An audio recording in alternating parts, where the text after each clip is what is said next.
नमस्कार मित्रांनो, आपलं स्वागत आहे आपल्या यूट्यूब चॅनेलवर. आज आपण ऐकणार आहोत एक खास कथा, गणपती बाप्पाच्या बुद्धिमत्तेची रोमांचक गोष्ट. एकदा कैलास पर्वतावर देवांची सभा झाली.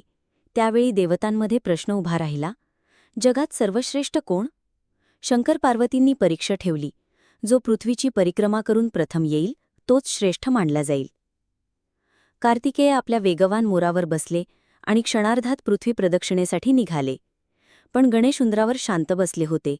सर्वांना वाटले गणपती हरणार. पण गणपतीने बुद्धी वापरली. त्यांनी आपल्या आईवडिलांना म्हणजेच शंकर पार्वतींना जगाचे मूळ कारण मानून त्यांच्या भोवती प्रदक्षिणा घातली आणि म्हणाले, आईवडीलच माझं जग आहेत. त्यांची परिक्रमा म्हणजेच पृथ्वीची परिक्रमा. तेव्हा सर्व देवांनी गणपतीला विजेता घोषित केले. त्या दिवसापासून गणपती बाप्पा प्रथम पूज्य झाले आणि कोणतेही शुभकार्य त्यांच्या नावाने सुरू करण्याची परंपरा प्रस्थापित झाली. ही कथा आपल्याला शिकवते की खरी शक्ती केवळ वेगात नाही, तर बुद्धीत आणि आईवडिलांचा सन्मान करण्यात आहे. जय गणेश, गणपती बाप्पा मोरया.